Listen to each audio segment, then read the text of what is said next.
Mary's song, the Magnificat. For those of you who grew up in liturgical traditions, maybe the Roman Catholic Church or the Episcopal Church, the Song of Mary is often heard throughout the liturgical year in all of its glory, written and composed for by composers of all stripes. There are some absolutely gorgeous settings of Mary's song.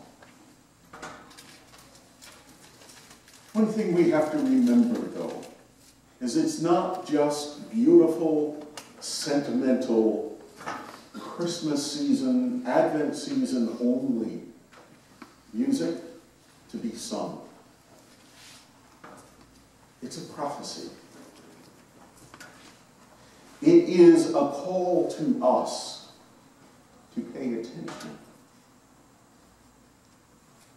And for those who think that there is no connection between the scriptures and the real world in which we live, there can be no more timely gospel for us in this Advent season than to read and listen to Mary's song.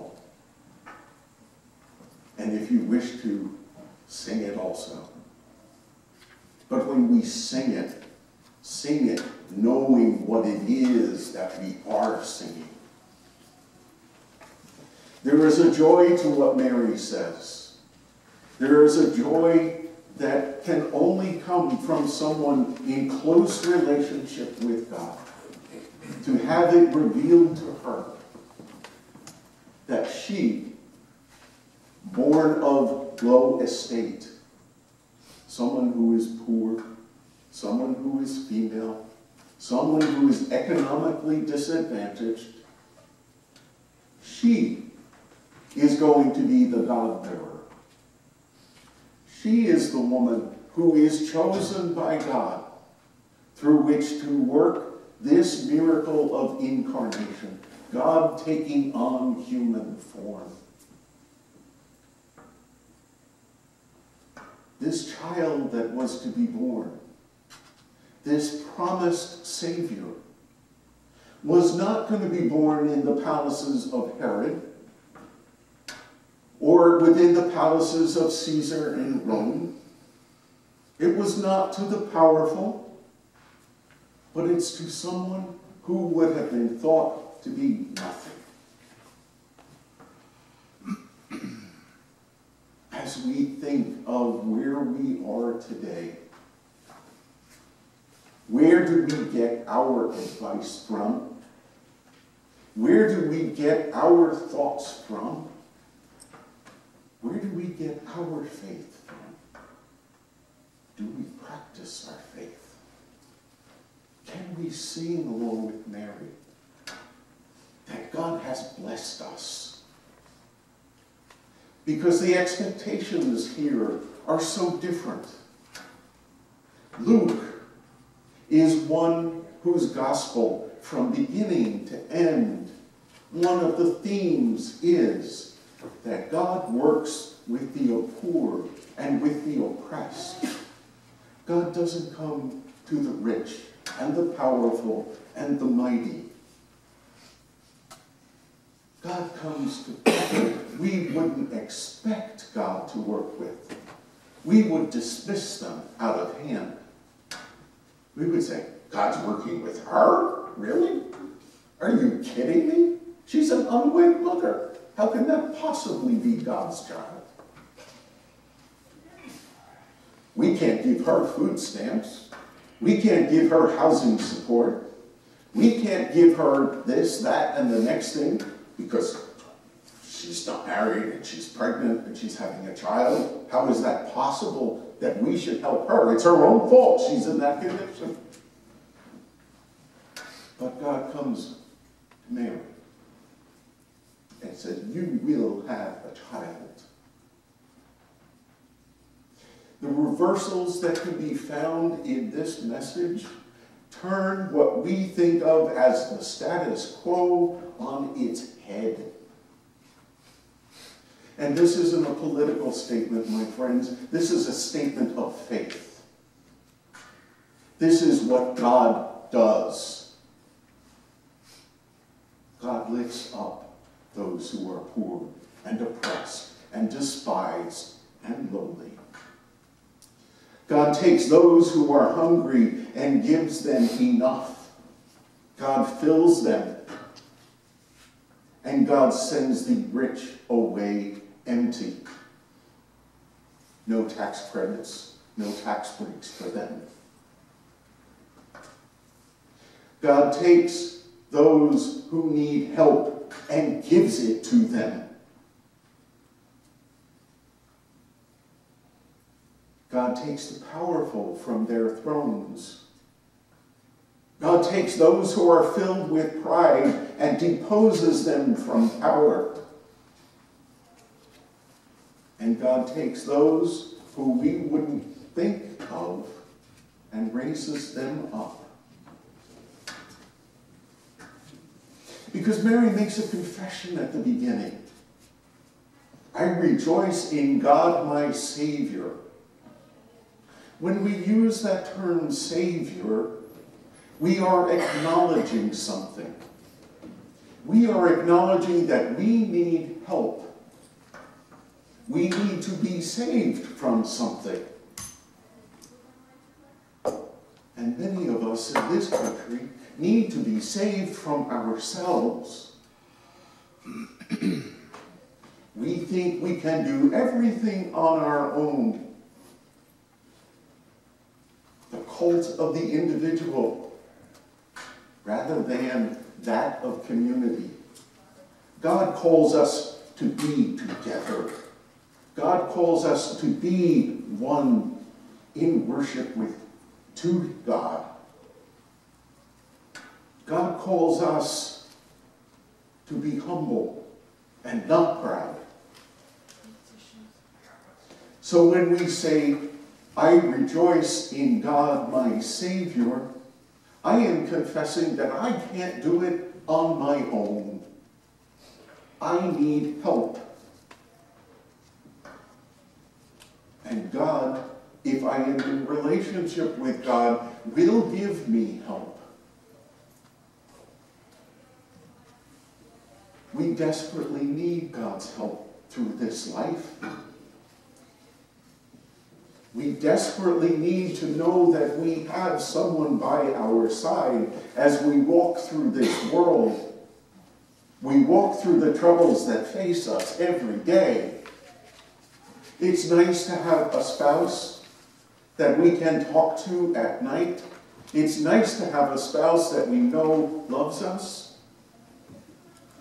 It's nice to know that we have children who love us. It's nice to know that we have parents that love us. That is good. That is well and good. But we also need someone greater than ourselves and our human companions in this life.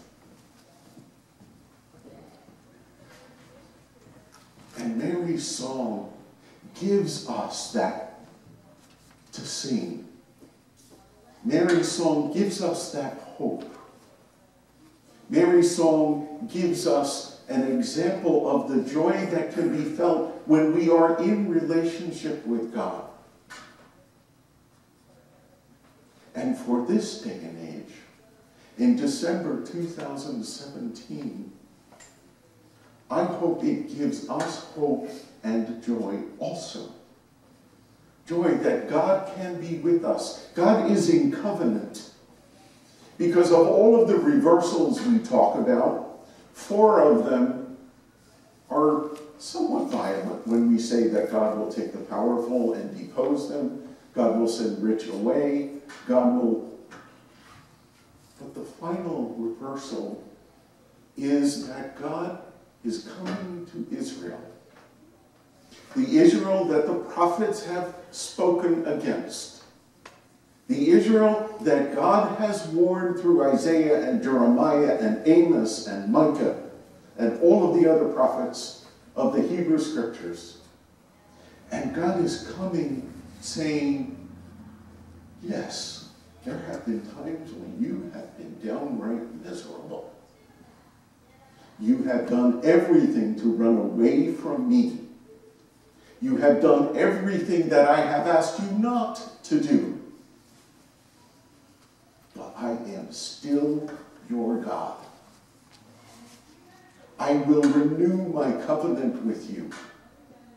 And how am I going to do that?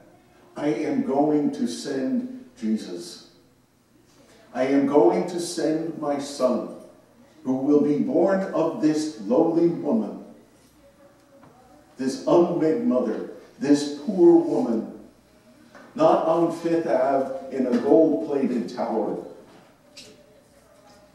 not in the palaces of Rome or Jerusalem, or Pennsylvania Avenue in Washington. No, in a stable in Bethlehem. And God will use that event to save God's people. And Mary sees that. Mary's been told it by the angel, but Mary also has been given the gift to know that this is what will happen. And she's able to speak of it. She's able to sing of it with joy in her heart. She doesn't know how it's going to happen when the angel has said it. Ladies, you know darn well, you sometimes wonder how in the world maybe I got pregnant. I didn't think I was ready to do that. I didn't think that would happen that time. And Joseph is sitting there with responsibility saying, huh? How did this happen? But God has announced it.